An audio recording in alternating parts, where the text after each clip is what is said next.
واشهد ان لا اله الا الله وحده لا شريك له واشهد ان محمدا عبده ورسوله صلوات الله وسلامه عليه وعلى اله وعلى اصحابه ومن اهتدى بهديه واستنى بسنته الى يوم الدين. وبعد. معزز و مکرم سامعین و ناظرین، تقریباً 2.5-3 مہینے کے بعد سیرت النبی کے دروس کا دوبارہ آغاز کیا جا رہا ہے. اللہ تعالیٰ سے دعا ہے کہ اللہ رب العالمین ہمیں اپنے نبی صلی اللہ علیہ وسلم کی سنتوں پر قائم اور دائم رکھے اور آپ کے اخلاق کو اپنانے کی توفیق دے اور توحید اور سنت پر ہم سب لوگوں کو قائم رکھے. آمین رب العالمین. اس سے پہلے ہماری گفتگو جہاں تک پہنچی تھی وہ آپ صلی اللہ علیہ وسلم کی زندگی کا آخری غزوہ جو غزوہ تبوک کے نام سے معروف ہے، اس کا ذکر ہم نے 2 درس میں آپ کے سامنے کیا تھا، جس کا خلاصہ یہ ہے کہ یہ غزوہ سن 9 ہجری کے اندر پیش آیا تھا اور اس غزوے میں مسلمانوں کی تعداد 30,000 کے قریب تھی. اور جب آپ کو اطلاع ملی کہ رومی یعنی جو عیسائی ہیں، نصارہ، کرسچین، وہ مدینے پر حملہ کرنا چاہتے ہیں، تو آپ صلی اللہ علیہ وسلم نے لشکر کی تیاری کا حکم دیا اور 30,000 لوگ اکٹھا ہوئے اور سخت سردی گرمی کے زمانے میں واقعہ اور یہ جنگ پیش آئی. آپ صلی اللہ علیہ وسلم مدینہ سے نکلے، آپ کے ساتھ 30,000 کا قافلہ تھا اور تبوک کے علاقے میں پہنچے. آتے جاتے ہوئے 50 دن لگے اور جب آپ وہاں پہنچے جو دشمن تھا وہ مرعوب ہو گیا اور اس طریقے سے مقابلے پر نہیں آیا اور آپ صلی اللہ علیہ وسلم بغیر کسی جنگ کے واپس ہوئے. آتے جاتے ہوئے 50 دن کا عرصہ لگا اور اس 50 دن میں آپ آتے جاتے ہوئے دوران سفر نمازوں کو قصر کر کے پڑھتے رہے. اسی جنگ کے اندر 3 صحابہ کرام جنگ سے پیچھے رہ گئے تھے. انہوں نے آ کر کے اپنا عذر اللہ رب العالمین اللہ کے رسول صلی اللہ علیہ وسلم کے سامنے پیش کیا تو آپ نے باقاعدہ 50 دنوں تک ان کا بائیکاٹ کیا. اللہ ان کی توبہ قبول فرمائی. اسی جنگ کے دوران منافقین نے مدینہ کے اندر ایک الگ مسجد بنا لی تھی جس کا نام تھا مسجد ضرار، اور اس مسجد کے بنانے کا مقصد یہ تھا مسلمانوں کو نقصان پہنچانا، مسلمانوں کے خلاف سازش کرنا. جب آپ صلی اللہ علیہ وسلم غزوہ تبوک سے واپس ہوئے، مدینہ پہنچے، تو آپ نے اس مسجد کو ڈھا دیا تھا، جا کر کے گرا دیا تھا، کیونکہ وہ اصل مسجد نہیں تھی. اللہ کی عبادت کے لیے وہ مسجد نہیں بنائی گئی تھی، منافقوں نے بنائی تھی اور مقصد یہ تھا کہ مسلمانوں کے خلاف سازش کرنا اور مسلمانوں کے خلاف میٹنگیں کرنا، ان کو نقصان پہنچانا، یہ اصل مقصد تھا. اللہ رب العالمین آپ کو اطلاع دی تو اس طریقے سے جا کر کے آپ نے اس مسجد کو ڈھا دیا تھا. تو یہ بڑے اختصار کے ساتھ یہ جو غزوہ پیش آیا جو آپ کی زندگی کا آخری غزوہ تھا، آخری جنگ تھی جس میں سب سے زیادہ مسلمانوں کی تعداد نے شرکت کی، 30,000. اس سے پہلے کسی بھی جنگ میں اتنی بڑی تعداد میں مسلمان شریک نہیں ہوئے تھے. تو اس جنگ کے اندر اس جنگ کو میں نے آپ لوگوں کے سامنے اس سے پہلے بڑی تفصیل کے ساتھ تقریباً 2 درسوں کے اندر پیش کیا تھا. تو یہ اس کا خلاصہ جو میں نے آپ لوگوں کے سامنے پیش کیا. آج کے درس میں اس جنگ کے بعد کچھ اہم واقعات جو پیش آئے وہ میں آپ لوگوں کے سامنے پیش کرنا چاہتا ہوں. اور اس سے پہلے بھی میں بتا چکا ہوں کہ میرے درس کا جو ترتیب کا جو انداز ہے یا جو کتاب میرے سامنے ہے، جس کتاب کی ترتیب پر میں اپنا درس آپ لوگوں کے سامنے دیتا ہوں، وہ کتاب الرحیق المختوم، بڑی مشہور کتاب ہے سیرت کے موضوع پر. ہندوستان کے عالم علامہ سیف الرحمن مبارک پوری رحمۃ اللہ علیہ کی کتاب ہے الرحیق المختوم، جسے پوری دنیا میں پہلی پوزیشن ملی تھی. آج سے کئی سال پہلے سعودی عرب کے اندر اللہ کے رسول صلی اللہ علیہ وسلم کی سیرت پاک پر مقابلہ منعقد ہوا تھا، تو عربی زبان کے اندر وہ کتاب لکھی گئی تھی اور جسے پہلی پوزیشن حاصل ہوئی تھی اور اس کتاب کا ترجمہ بھی انہوں نے کیا تھا. وہ اسی کتاب پر زیادہ میرا دار و مدار ہے اور اس کتاب ہی سے زیادہ میں تیاری کر کے آپ لوگوں کے سامنے آ کر کے درس دیتا ہوں. اس کتاب کے اندر اس واقعے کے بعد جو اہم واقعات پیش آئے ہیں وہ انہوں نے اس کتاب کے اندر بیان کیا ہے. ہو سکتا ہے کسی اور کتاب کے اندر یہ واقعہ پہلے ہو جو میں واقعات آپ کے سامنے بیان کرنا چاہتا ہوں ممکن ہے، لیکن اس کتاب ہی پر میرا دار و مدار ہے۔ جو ترتیب انہوں نے رکھی ہے اسی ترتیب کے مطابق میں آپ لوگوں کے سامنے درس دیتا ہوں۔ تو اس واقعے کے بعد جو چند واقعات بڑے بڑے پیش آئے، ان واقعات میں سے کچھ اہم واقعات میں آپ لوگوں کے سامنے پیش کرنا چاہتا ہوں۔ ان میں سے ایک واقعہ یہ ہے کہ نجاشی بادشاہ کا انتقال ہوا، ان کی وفات ہوئی سن 9 ہجری کے اندر غزوہ تبوک سے واپسی کے بعد۔ ان کا نام تھا اصحمہ بن ابجر۔ نجاشی جو حبشہ کے بادشاہ ہوا کرتے تھے ان سب کو نجاشی کہا جاتا تھا، ایک لقب ہوتا تھا اس زمانے میں کہ جو بھی بادشاہ ہوا اسے نجاشی کہا جاتا تھا۔ جیسے فرعون لقب ہوا کرتا تھا، جو بھی مصر کا بادشاہ ہوتا تھا اس کا لقب فرعون ہوا کرتا تھا۔ ایسے روم کے جو بادشاہ ہوتے تھے ان کا لقب قیصر ہوتا تھا، اور ایران کے جو بادشاہ ہوتے تھے ان کا لقب کسریٰ ہوا کرتا تھا۔ تو جو بھی جو یہ حبشہ کا بادشاہ ہوتا تھا حکمراں، اس کا لقب نجاشی ہوتا تھا، لیکن ان کا نام تھا اصحمہ۔ یہ وہی بادشاہ ہیں کہ آپ صلی اللہ علیہ وسلم نے جب مکے کے اندر صحابہ کو مشرکین نے عذاب دینا شروع کیا، تکلیف پہنچانا شروع کیا، اور ظلم جب بڑھ گیا تو آپ نے ان کو حبشہ کی طرف ہجرت کرنے کا حکم دیا تھا۔ اس وقت وہی بادشاہ تھے جن کا نام تھا اصحمہ۔ بڑے عادل تھے، منصف تھے، اور اس طریقے سے ان کی رعایا پر ظلم نہیں ہوتا تھا۔ آپ نے باقاعدہ صحابہ کرام کو ان کے ملک کی طرف ہجرت کرنے کا حکم دیا، اور دو بار صحابہ کرام نے ان کی طرف ہجرت کی۔ جب وہ انہوں نے اسلام قبول کر لیا اور اپنے اسلام کو چھپا کر کے رکھا، لوگوں کو نہیں بتایا۔ اس سے معلوم ہوتا ہے کہ اگر کوئی آدمی اسلام قبول کرے اور کسی ایسے علاقے میں ہو کہ اگر وہ اپنا اسلام ظاہر کرے گا اس کی جان خطرے میں ہو جائے گی یا اسے قتل کر دیا جائے گا، مار دیا جائے گا، تو اپنے ایمان کو چھپا کر کے رکھ سکتا ہے۔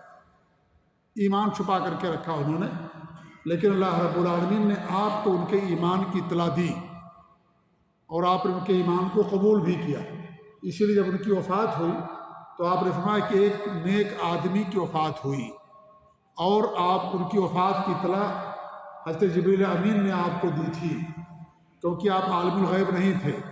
جب ان کی اطلاع ہوئی تو جبریل امین نے آ کر کے اطلاع دی کہ حضرت اصحمہ یا نجاشی کا انتقال ہو گیا ہے۔ پھر آپ نے لوگوں میں اعلان کیا کہ ایک نیک انسان کا انتقال ہو گیا ہے، ان پر جنازے کی نماز پڑھیں گے۔ پھر آپ نے صحابہ کرام کو لیا اور باہر نکلے، اور اس طریقے سے ان پر جا کر کے آپ نے جنازے کی نماز پڑھائی۔ 4 تکبیریں کہیں۔ پہلی تکبیر میں سورہ فاتحہ پڑھا، پہلی بار اللہ اکبر کہا، سورہ فاتحہ پڑھا، دوسری بار اللہ اکبر کہا تو درود شریف آپ نے پڑھی، جو درود شریف ہم نمازوں کے اندر پڑھتے ہیں۔ تیسری بار اللہ اکبر آپ نے کہا تو جنازے کی دعا پڑھی، اور چوتھی بار اللہ اکبر کہا تو آپ نے سلام پھیر دیا۔ تو جنازے کی نماز میں 4 تکبیریں ہوتی ہیں، زیادہ بھی کی جا سکتی ہے، جیسا کہ بہت ساری حدیثیں آتی ہیں کہ آپ نے اور بھی زیادہ تکبیریں کہی ہیں، لیکن عام طور پر 4 تکبیریں کہی جاتی ہیں، 4 مرتبہ اللہ اکبر کہا جاتا ہے۔ اور یہ نماز جنازہ پڑھنے کا طریقہ ہے کہ پہلی تکبیر میں سورہ فاتحہ پڑھی جائے گی، کیونکہ سورہ فاتحہ نماز کا رکن ہے۔ سورہ فاتحہ کے بغیر کوئی نماز نہیں ہوتی ہے۔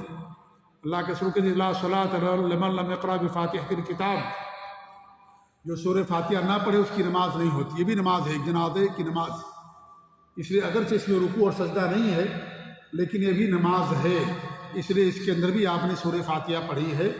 بہت ساری حدیثیں آتی ہیں، تو لہذا پہلی تکبیر میں سورہ فاتحہ، دوسری تکبیر کے اندر درود شریف جو ہم تشہد کے اندر پڑھتے ہیں، اور تیسری میں دعا اللہم صل علی سیدنا ومیتنا دعا ہے وہ پڑھیں گے، اور چوتھی بار اللہ اکبر کہہ کر کے سلام پھیر دیا جائے گا۔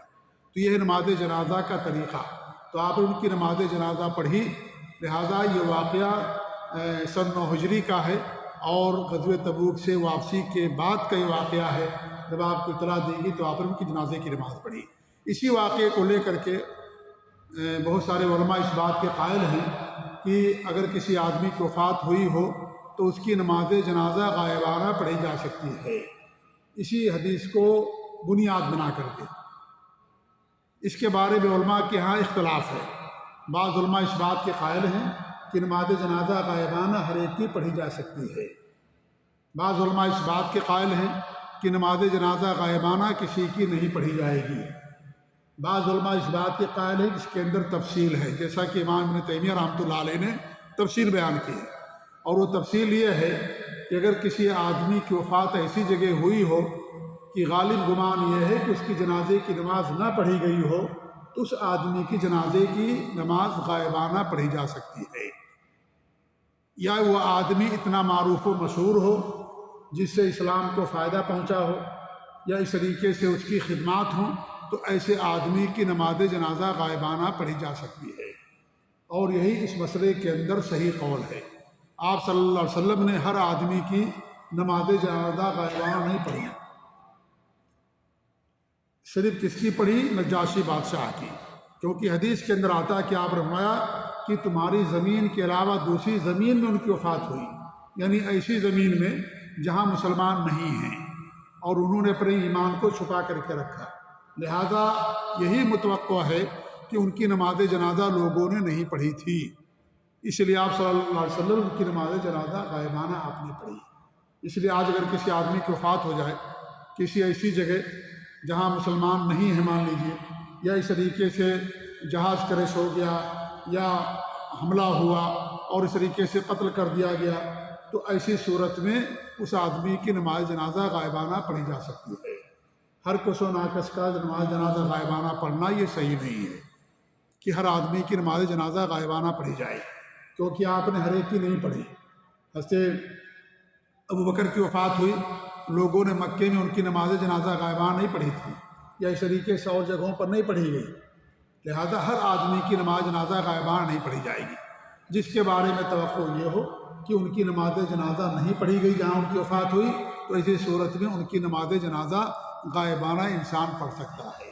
نہ ہر ایک کی پڑھنا جائز ہے، نہ ہر ایک کی چھوڑنا جائز، یہ دیکھا جائے گا کہ آدمی کی وفات کہاں ہوئی، اس کے ساتھ کیسا معاملہ ہوا، لہذا اس بات کو مد نظر رکھتے ہوئے جنازہ غائبانہ انسان پڑھ سکتا ہے۔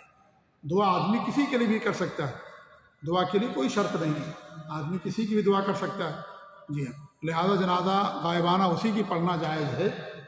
یا یہ کہہ سکتے ہیں افضل قول یہ ہے، اب جس پر عمل کرنا یا جس پر عمل کیا جائے گا وہ یہ ہے جو شیخ الاسلام ابن تیمیہ رحمۃ اللہ علیہ نے جو تفصیل بیان کی ہے کہ اگر کسی کی جنازے کی نماز نہ پڑھی گئی ہو اس کی پڑھی جائے گی، یا یہ کہ اسلام کے تئیں اس کی بڑی خدمات ہوں اور بہت زیادہ معروف و مشہور انسان ہو، اس کی بھی نماز جنازہ غائبانہ پڑھی جا سکتی، جیسے نجاشی بادشاہ تھا اور آپ نے اس کی جنازے کی نماز پڑھی، تو دو چیزیں ان کے ساتھ اکٹھا ہو گئی، ایک تو بادشاہ تھے وہ، اور دوسری یہ کہ ان کی جنازے کی نماز حبشہ کے اندر نہیں پڑھی گئی تھی، کیونکہ وہاں پر لوگ عمومی طور پر مسلمان نہیں تھے، انہوں نے ایمان لائے لیکن ایمان انہوں نے چھپا کر کے رکھا۔ تو ایک واقعہ تو یہ پیش آیا، دوسرا واقعہ یہ پیش ہوا تھا کہ آپ صلی اللہ علیہ وسلم کی جو صاحبزادی ام کلثوم رضی اللہ تعالیٰ عنہ ان کی وفات ہوئی تھی اس جنگ کے بعد، اور جب ان کی وفات ہوئی تو آپ کو بڑا غم ہوا، بڑی تکلیف لاحق ہوئی، اور آپ نے کہا کہ اگر میرے پاس کوئی اور بیٹی ہوتی تو میں بھی اس کی شادی حضرت عثمان کے ساتھ کر دیتا، کیونکہ ہمارے نبی صلی اللہ علیہ وسلم نے اپنی دو بیٹیوں کی شادی حضرت عثمان کے ساتھ کی تھی، ایک تو رقیہ تھی جن کی وفات غزوہ بدر کے موقع پر ہو گئی تھی، اور اسی کی وجہ سے چونکہ وہ بیمار تھی حضرت رقیہ رضی اللہ تعالیٰ عنہ، اور وہ غزوہ بدر میں حضرت عثمان رضی اللہ تعالیٰ عنہ شریک نہیں ہوئے تھے، اور ہمارے نبی صلی اللہ علیہ وسلم کو اجازت دی تھی تیمارداری کے لیے کہ تم ان کا خیال رکھنا اور تم ان کے پاس رہنا، اس لیے حضرت عثمان رضی اللہ تعالیٰ عنہ غزوہ بدر کے اندر شریک نہیں ہوئے تھے، اور اسی وجہ سے کہ حضرت رقیہ جن کی بیوی تھی اور ہمارے نبی صلی اللہ علیہ وسلم کی صاحبزادی دختر نیک اختر، ان کی وفات بیمار تھی، اور آپ صلی اللہ علیہ وسلم غزوہ بدر ہی میں تھے، اسی وقت ان کی وفات بھی ہو گئی تھی حضرت رقیہ رضی اللہ تعالیٰ عنہ کی۔ جب ان کی وفات ہو گئی تو ام کلثوم کی شادی آپ نے حضرت عثمان کے ساتھ کر دی، اور جب حضرت ام کلثوم کی وفات ہو گئی غزوہ تبوک کے بعد سن 9 ہجری کے اندر، تو آپ نے کہا کہ ہمارے پاس اور کوئی بیٹی ہوتی تو اس کی شادی میں تمہارے ساتھ کر دیتا۔ حضرت عثمان کو آپ نے اپنی دو بیٹیاں دے رکھی تھیں، حضرت رقیہ اور حضرت ام کلثوم۔ علی رضی اللہ عنہ کے پاس ایک ہی بیٹی تھی ان کی، آپ صلی اللہ علیہ وسلم کی حضرت فاطمہ رضی اللہ تعالیٰ عنہ۔ تو حضرت عثمان رضی اللہ تعالیٰ عنہ بڑے مشہور صحابی، تیسرے خلیفہ راشد ہیں، اسے ان کو ذو النورین لوگ کہتے ہیں۔ ذو النورین کہا تھا کہ ہمارے نبی نے دو بیٹیوں کی شادی ان کے ساتھ کی تھی، اور کہا کہ اگر تیسری بیٹی ہوتی تو اس کی بھی شادی میں تمہارے ساتھ کر دیتا، تو ام کلثوم کی وفات بھی اسی کے بعد ہوئی۔ تیسرا واقعہ جو حضرت امام علامہ صفی الرحمٰن مبارک پوری رحمۃ اللہ نے بیان کیا وہ یہ ہے کہ ایک صحابی تھے جن کا نام تھا وعیمر اجلانی رضی اللہ تعالیٰ عنہ۔ ان کی بیوی سے گناہ سرزد ہو گیا، یعنی انہوں نے اپنی بیوی کے پاس کسی دوسرے مرد کو دیکھ لیا۔ حضرت وعیمر اجلانی رضی اللہ تعالیٰ عنہ نے، انہوں نے ایک صحابی ہیں جن کا نام ہے عاصم بن عدی رضی اللہ تعالیٰ عنہ، بنو اجلان کے سردار تھے۔ انہوں نے ان سے کہا کہ جاؤ اللہ کے رسول سے سوال کرو کہ اگر کوئی شوہر اپنی بیوی کے پاس کسی دوسرے مرد کو دیکھ لے بستر پر تو کیا اس کو قتل کر سکتا ہے، کیا اس کا بے حکم ہے۔ حضرت عاصم بن عدی رضی اللہ عنہ اللہ کے رسول کے پاس تشریف لے گئے اور ان سے سوال کیا ہمارے نبی صلی اللہ علیہ وسلم سے، تو آپ نے اس سوال سے ناگواری کا اظہار فرمایا کہ ایسا سوال کیوں کرتے ہو جو واقع نہیں ہوا، حالانکہ واقع ہو چکا تھا، لیکن ہمارے نبی کو اس کی اطلاع نہیں تھی۔ اس میں بھی درس موجود ہے کہ ہمارے نبی کو غیب نہیں معلوم تھا۔ آج ہمارے یہاں ایک بڑا طبقہ کہتا ہے کہ اللہ کے رسول عالم الغیب تھے۔ یہ عقیدہ رکھنا شرک ہے میرے بھائیو، اللہ کے علاوہ کسی اور کے بارے میں عقیدہ رکھنا کہ وہ عالم الغیب ہے۔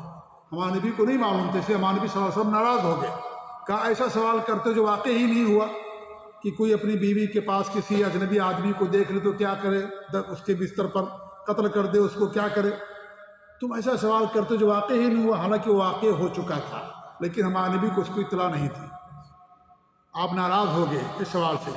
حضرت عاصم بن عدی جب آئے تو حضرت وعیمر اجلانی رضی اللہ تعالیٰ عنہ نے سے پوچھا کہ ہمارے نبی نے کیا جواب دیا، تو فرمانے لگے کہ ہمارے نبی ناراض ہو گئے، غصہ ہو گئے کہ تم ایسا سوال کیوں کرتے ہو، تو انہوں نے کہا کہ واقع ہو چکا ہے۔ پھر حضرت وعیمر اجلانی اللہ کے رسول کے پاس تشریف لے گئے اور کہا کہ اگر کوئی آدمی اپنی بیوی کے پاس کسی اجنبی مرد کو بستر پر دیکھ لے تو کیا کرے۔ ہمارے نبی نے فرمایا کہ اللہ رب العالمین نے تمہارے تعلق سے قرآن کے اندر آیت اتاری ہے، اور وہ سورہ نور میں اللہ رب العالمین نے اس کو بیان کیا ہے۔ ذرا قرآن دیجئے تو، سورہ نور میں اللہ رب العالمین نے شروع ہی کے اندر اس کو بیان کیا ہے، سورہ نور کے اندر۔ اور واقعہ یہ ہے کہ آیت یہ ہے کہ اللہ فرماتا ہے کہ والذین یرمون ازواجہم ولم یکن لہم شہداء الا انفسہم فشہادۃ احدہم اربع شہادات باللہ انہ لمن الصادقین والخامسۃ ان لعنۃ اللہ علیہ ان کان من الکاذبین ویدرؤ عنہا العذاب ان تشہد اربع شہادات باللہ انہ لمن الکاذبین والخامسۃ ان غضب اللہ علیہا ان کان من الصادقین۔ یہ 4 آیتیں اتری اس کے تعلق سے۔ تو ہمارے نبی نے فرمایا کہ اللہ رب العالمین نے تمہاری بیوی کے تعلق سے قرآن کے اندر آیتیں اتاری ہیں۔ ان آیتوں کا مفہوم یہ ہے، اللہ فرماتا ہے کہ اگر کوئی آدمی اپنی بیوی پر الزام لگائے اور اس کے پاس کوئی گواہ نہ ہو، 4 گواہ نہ ہو اس کے اپنی ذات کے علاوہ، کیونکہ 4 گواہ چاہیے، اگر 4 گواہ نہیں تو آدمی کیا کرے گا، تو اللہ فرماتا ہے ایسی صورت میں ان کو لعان کرنا پڑے گا۔ کیا لعان کریں گے؟ آدمی یہ کہے گا شوہر کہ میں اللہ کی قسم کھاتا ہوں 4 مرتبہ کہ میں سچا ہوں۔ 4 مرتبہ کیا کہے گا وہ؟ اللہ کی قسم میں سچا ہوں، اللہ کی قسم میں سچا ہوں، اللہ کی قسم میں سچا ہوں، اللہ کی قسم میں سچا ہوں، یہ کہے گا۔ کون؟ شوہر کہے گا۔ اور 5ویں بار یہ کہے گا کہ اللہ تعالیٰ کی اس پر لعنت ہو اگر وہ جھوٹا ہے تو۔ الزام لگانے میں اپنی بیوی پر اگر وہ جھوٹا ہو تو اللہ تعالیٰ کی اس پر لعنت ہو۔ عورت کیا کہے گی؟ عورت 4 مرتبہ قسم کھائے گی کہ اللہ کی قسم وہ جھوٹا ہے، اللہ کی قسم میرا شوہر جھوٹا ہے، اللہ کی قسم میرا شوہر جھوٹا، اللہ کی قسم میرا شوہر جھوٹا ہے۔ 5ویں بار کیا کہے گی کہ اللہ تعالیٰ کا غضب ہو اس کے اوپر اگر وہ سچا ہے تو۔ ایسی صورت میں اس پر زنا کی حد لاگو نہیں ہوگی عورت کے اوپر۔ اس کو لعان کہا جاتا ہے۔ لعان یعنی لعنت، یعنی آدمی کیا کہتا ہے کہ میرے اوپر اللہ کی لعنت ہو اگر میں جھوٹا ہوں تو اس کو لعان کہا جاتا ہے، کیونکہ زنا کی حد نافذ کرنے کے لیے گواہ چاہیے، 4 گواہ، اور ظاہر بات ہے 4 گواہ کبھی اکٹھا نہیں ہو سکتے ہیں، اس لیے کبھی بھی اس مسئلے پر عمل نہیں ہو پایا ہے، کیونکہ ظاہر بات ہے آدمی اگر یہ گناہ کرتا ہے تو خلوت میں کرتا ہے، سب سے چھپا کر کے کرتا ہے، اور 4 گواہ آدمی کو نہیں مل پاتے، اسی لیے جہاں پر بھی جب بھی شریعت اسلامیہ کے اندر یا اسلامی تاریخ کے اندر زنا کی حد اگر لاگو کی گئی ہے تو اقرار کی بنا پر لاگو کی گئی. وہ واقعہ آگے آئے گا انشاءاللہ. واقعہ کہ اقرار کی بنا پر کہ کسی عورت نے اقرار کیا کہ بھئی مجھ سے زنا سرزد ہو گیا، یا آدمی نے آ کر کے اقرار کیا کہ مجھ سے زنا سرزد ہو گیا. کیونکہ آدمی ظاہر بات ہے اس گناہ کو لوگوں کے سامنے نہیں کرتا، چھپ چھپا کے کرتا ہے.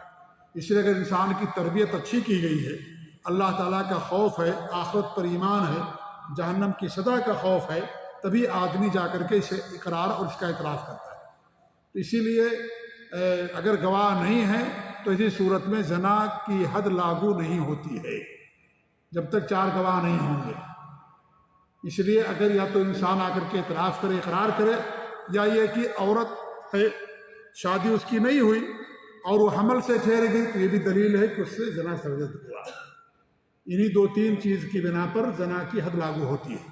یا تو خود آ کر کے انسان مرد ہو یا عورت اعتراف کرے، اقرار کرے کہ ہم سے زنا سرزد ہو گیا. اور اگر عورت ہے تو عورت کی شکل اس صورت میں اگر وہ حمل ٹھہر گیا ہے اور اس کی شادی نہیں ہوئی ہے، سب کو معلوم کہ شادی نہیں ہوئی، تو اسی صورت میں یہ معلوم ہوگا کہ اس نے زنا کیا، تب جا کر کے زنا کی حد لاگو کی جائے گی. تو بہرحال حضرت عمر اجلانی رضی اللہ تعالیٰ عنہ ہمارے نبی کے پاس تشریف لائے تو ہمارے نبی نے فرمایا کہ اللہ رب العالمین نے تمہارے تعلق سے آیتیں اتاری ہیں، اور ہمارے نبی نے ان آیتیں پڑھ کر کے ان کو سنا دیا. اور اس طریقے سے ان کی بیوی کو بلایا، اور بلانے کے بعد لعان کیا گیا. اور حضرت عمر نے 4 مرتبہ قسم کھائی کہ میں سچا ہوں اللہ کی قسم، اور 5ویں بار کہا کہ اللہ کی لعنت ہو اگر میں جھوٹا ہوں. اور ان کی بیوی نے کہا کہ اللہ کی قسم وہ آدمی جھوٹا ہے میرا شوہر. اور 5ویں بار انہوں نے یہ کہا کہ اللہ کا غضب ہو میرے اوپر اگر میرا شوہر جھوٹا ہے تو، یہ سچا ہے تو. اور پھر اس کے بعد عمر اجلانی رضی اللہ تعالیٰ عنہ کو طلاق دے دیا، چھوڑ دیا. کہا کہ میں تجھے طلاق دیتا ہوں. اور یہ سنت ہو گئی کیا کہ اگر اس طرح کا کوئی اپنی بیوی کے اوپر الزام لگاتا ہے تو لعان کرایا جائے گا. اور لعان کون کرائے گا؟ جو حاکم وقت ہوگا، جو سربراہ ہوگا، جو قاضی ہوگا، اس کے سامنے لعان ہوگا.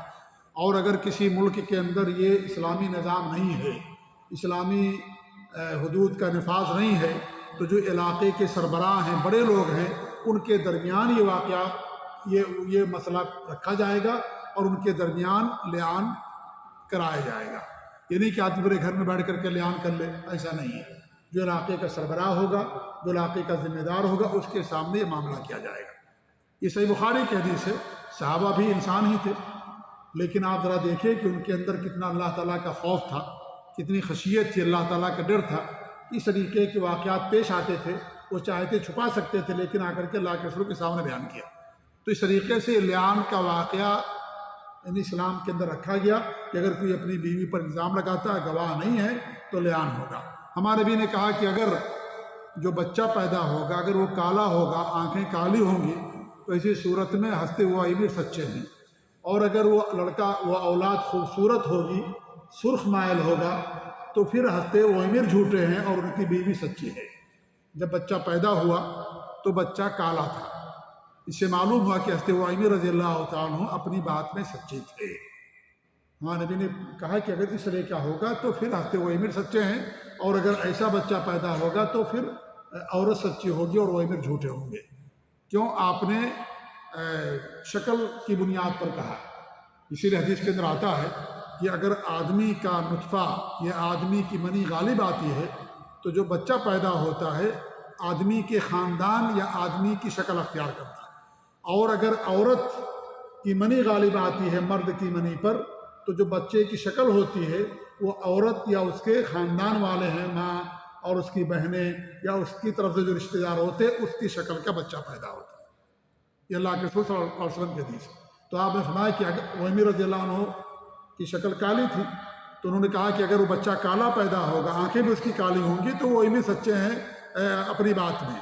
اور اگر عورت بچہ جو ہے گورا ہوگا تو اس صورت میں کیا نام ہے، اگر عورت جو ہے گورا ہوگا بچہ تو اس صورت میں ہنستے وہ سچی ہوگی. کون سی؟ ہنستے ان کی جو بیوی ہے. تو چونکہ وہ گوری تھی لہذا وہ گورا بچہ پیدا ہوا، تو اسی صورت میں یہ ہوا کہ وہ حضرت عمر سچے تھے رضی اللہ تعالیٰ عنہ، کیونکہ بچہ جو اس طریقے سے پیدا ہوا. تو بہرحال یہ آپ نے ان کے تعلق سے فرمایا. تو اس سے معلوم ہوتا ہے کہ اگر کوئی مرد اپنی بیوی پر اس طریقے سے الزام لگائے تو ایسی صورت میں کیا ہوگا، وہ اس کے درمیان لیان کرایا جائے گا، اور لیان کے بعد دونوں کے درمیان تفریق کر دی جائے گی، اور مرد کہے گا کہ میں تجھے طلاق دیتا ہوں، اور اس صورت میں دونوں کے درمیان تفریق ہو جائے گی، پھر کبھی بھی دونوں کبھی اکٹھا نہیں ہو سکتے، دونوں کا پھر آپس میں نکاح نہیں ہو سکتا، اور اسی صورت میں دونوں کے درمیان تفریق کرا دی جائے گی۔ تو یہ واقعہ بھی ہوا امیر جولانی رضی اللہ تعالیٰ عنہ کا، اس کے بعد اس واقعے کے بعد یہ واقعہ پیش آیا۔ اور بھی 2-3 واقعات ہیں، بڑے بڑے واقعات، انشاءاللہ آنے والے درس کے اندر ہم آپ کے سامنے بیان کریں گے، چونکہ آج سے پہلا درس تھا 2.5-3 مہینے کے بعد، اس لیے یہیں پر اپنی بات ختم کرتے ہیں، اور آنے والے بدھ کو انشاءاللہ باقی جو واقعات ہوئے انشاءاللہ وہ ہم آپ کے سامنے پیش کریں گے۔ اللہ تعالیٰ سے دعا ہے کہ اللہ رب العالمین ہمیں اپنے نبی صلی اللہ علیہ وسلم کی سیرت جاننے کی توفیق دے، اور اپنے نبی صلی اللہ علیہ وسلم کے اخلاق کو اپنانے اور اس پر قائم رہنے کے اللہ تعالیٰ ہم سب کو توفیق دے، آمین۔ جزاکم اللہ خیر، وصلی اللہ علی محمد وعلی آلہ وصحبہ اجمعین، والسلام علیکم ورحمۃ اللہ وبرکاتہ۔